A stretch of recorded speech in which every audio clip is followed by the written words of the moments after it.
I'm just on a pursuit of foolishness and bettering myself. And this is another layer of that. Like, I just don't want to be influenced that much anymore. And I still have aspects of influence. Like, even just reading a magazine, I can be influenced, but I feel more inspired rather than coerced.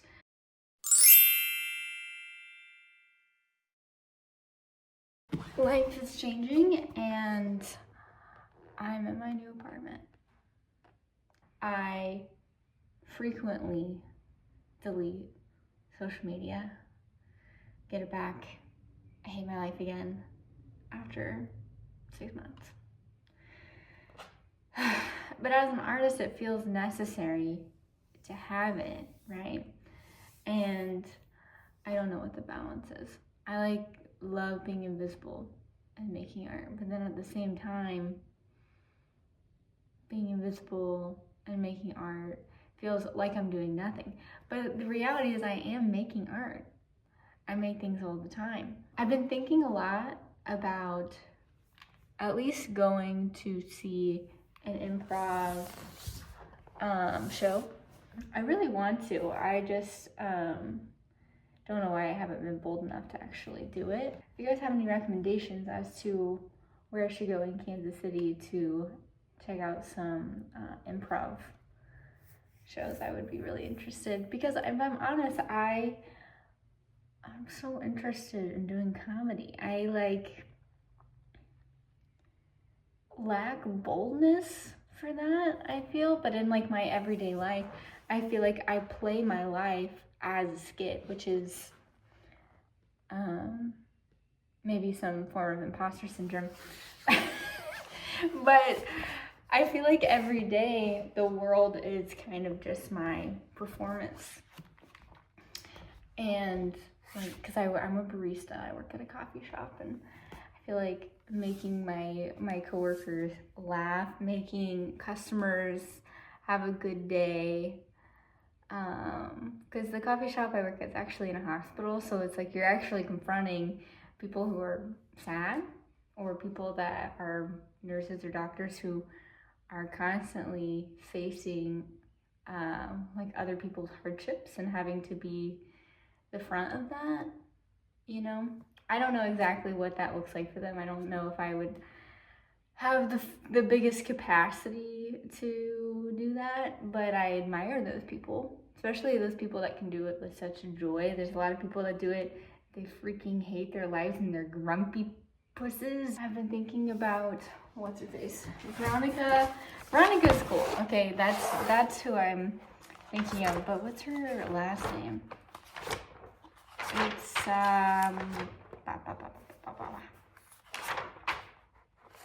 it's like Schlagenbusch or something, right? Sorry.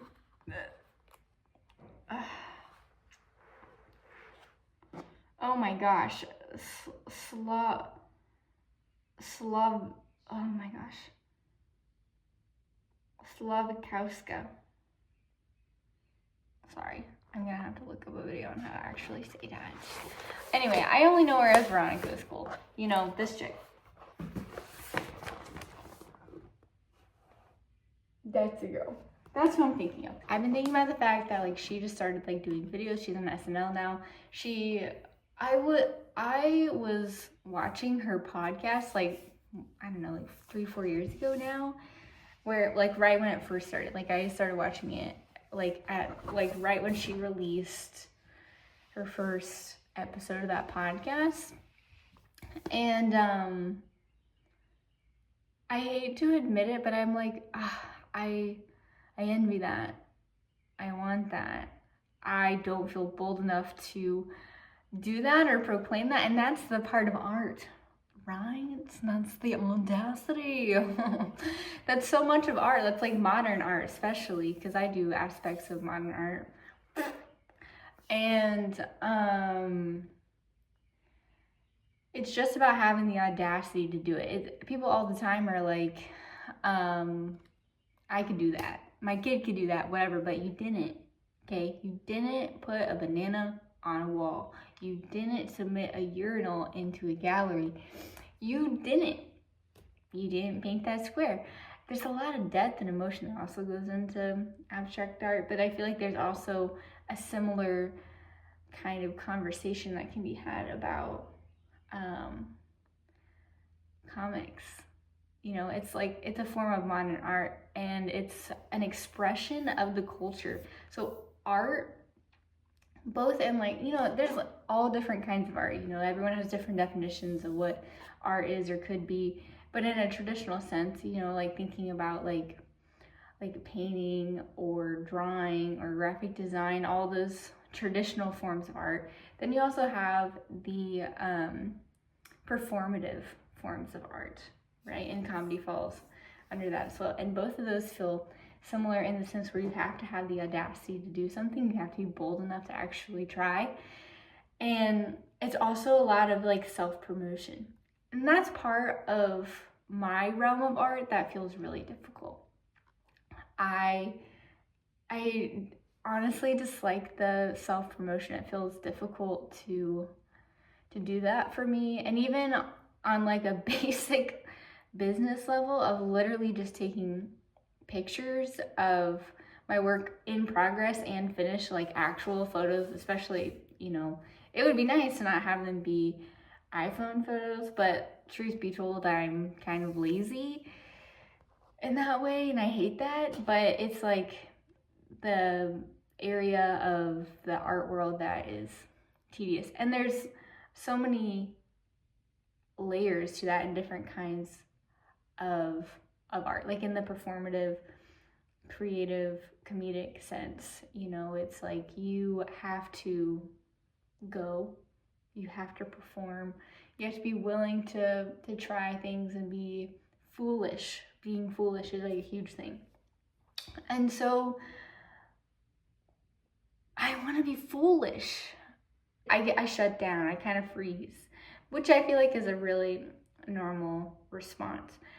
I have like two modes. Like whenever I'm like, anytime I've been asked to like speak or like talk in front of people or like say something, my instinct, believe it or not, is I click into funny mode. Like I want to be funny, and even when it's serious, I tend to make it kind of comedic because that's like my personality. And then also when it comes to like performing and like perform, I kind of freeze a little bit.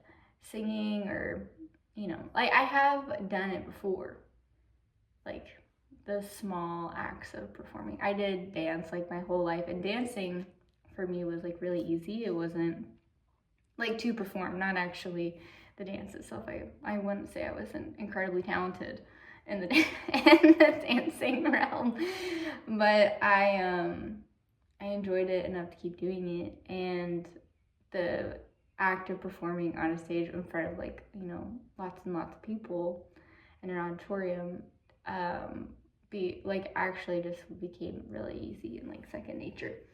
And so I have this interest in being foolish and struggling with the boldness too, you know. So it's like, how can I encourage myself to begin? And I think a part of that is even just, you know, being bold enough to make YouTube videos, right? Like, it feels so embarrassing, frankly. It feels embarrassing.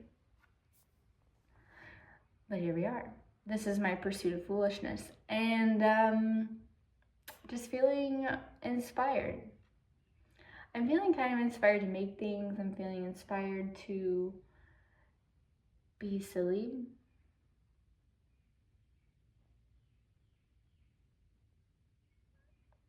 Yeah, that is my new pursuit of foolishness. And I don't really care to edit these videos to make them really polished as much. I just like want, I just want to have real talks. Just see me, babe. Okay, something else that I've been doing to kind of kind of nurture this pursuit of creativity and expand my time and my mind is I did delete Instagram. I have now not had Instagram for like 3 months. Okay. I told myself I could have access to it through my laptop if I wanted to. Honestly, weirdly enough, lots of fear. Lots of fear happening. Don't know why, just the idea of opening my laptop to look at Instagram, even like downloading Instagram again, I'm like, ooh, it's gonna be painful.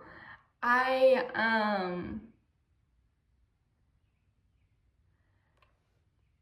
think I compare too much. It feels really hard. It feels really daunting. I don't know if it's just like because I'm an artist or what, but I look on Instagram. Honestly, I see other artists. I see people that I like went to school with, and they have a lot more, or seem to, probably just because they freaking post stuff and take pictures, seem to be just like way more established than me, you know? And that's just like, you know, an area of foolishness in the comparison sense that I don't care to partake in. Like, it's foolish to compare, right? And so I just was spiraling. I was like, this is not motivating me. This is crippling me. This is causing me to be like, oh my gosh, I don't know, you know, whatever, all those things that go in your brain as you're comparing yourself to people, and it's clearly an unhealthy thought life. So I deleted it, and I do this thing. I like fluctuate between having it and not having it, and I just chose to not have it for a while because I was like, I just honestly want to make in my bubble. I want to read in my own bubble. I want to think in my own bubble. I want to create in my own bubble. Like, I don't want to look at other people's stuff and be like, gosh, I'm not making something like that. But I still make things, and I should just keep making them. I want to keep my head down a little bit and just make something. And that sounds good. That sounds noble in a sense, you know, like this like invisible artist making something for the sake of making something, not actually for anything, for nothing, is kind of exciting. I like that. And so I actually started a zine club, and I'll keep you guys updated as to how this goes. Hopefully, it just started. So it's like me and some girls from work, and I was telling them about how I'm just trying to get down on my screen time and try and like use that time for something else. Reading. So I deleted Instagram, and I've just been kind of doing that for a while. And then another parameter I set up for myself is having the bathroom as a no phone zone, because like, you know, that's where I want my bedroom and my bathroom are the places that I want my phone so bad.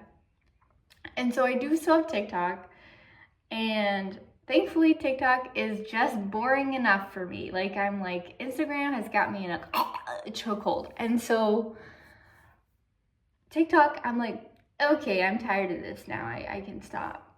But for some reason, Instagram knows exactly what I want. And it's got me hook, line, sinker. So I deleted it again, of course, right? And so I convinced my coworkers, there's like some other girls at the coffee shop, I was like, let's just all delete Instagram and just try to work on getting our screen time down. And so instead of a book club, we are starting a zine club. So we are reading magazines and then swapping them and having a collage night. So they also deleted Instagram. I said, slay, I could be a cult leader. And then we got a bunch of different magazines at Barnes & Noble. I chose this one based on my friend's recommendation because she was like, oh, it's like got a bunch of interviews and it's very like, it's kind of art forward. And this is very silly, but this is my first time actually reading a magazine. Oh, sorry, I'm like not cultured and cool. I can't really think of a time like I remember like elementary school, early middle school, I would get like Tiger Beat, which those kind of slid. Those were kind of cutesy. Those were kind of fun. They were very like colorful and kitsch and had posters and games. I liked the quizzes, okay? And so I was like, one of the girls was like, I want to stay up on pop culture. I was like, okay, we can do this through magazines though. And so it's just like, we all went, we got different kinds of magazines. One of my coworkers got Cosmo, like we got just like different types. I got a very artsy magazine, which frankly, I'm once again not cultured, never heard of it. And so it's called The Interview. It has a bunch of interviews in it and just like some cool art photos. And I'm only like halfway through it right now. And even then it's like, the interviews so far, I'm like, I feel like the interviews, I'm less interested in the interviews with the people that I'm less interested in. Duh, right? But I like the idea of it. I like the idea of celebrities interviewing another celebrity, like being paired to interview someone else. Anyway, I'm not saying I have like full analysis of this just yet. But the idea, the premise is that we read our magazine, we swap them, we can, absorb multiple kinds of media in a month. So it's like once a month zine club, where at the end of the month, we also will have a collage night with all of our magazines. And then I got some scrapbooks, so that we'll be filling our scrapbooks with our collages. So these are also just personal pursuits of art and creativity and conversation about like pop culture, all these things. I'm not saying that I'm any kind of intellectual on this. I'm just on a pursuit of foolishness and bettering myself. And this is another layer of that. Like, I just don't want to be influenced that much anymore. And I still have aspects of influence. Like even just reading a magazine, I can be influenced, but I feel more inspired rather than coerced. And so like, like Veronica's cool. She's in here. And I'm like, yeah, like she's just a chick. So am I. And I'm not saying that I'm in any kind of pursuit of fame, but I just want to pursue foolishness. The end.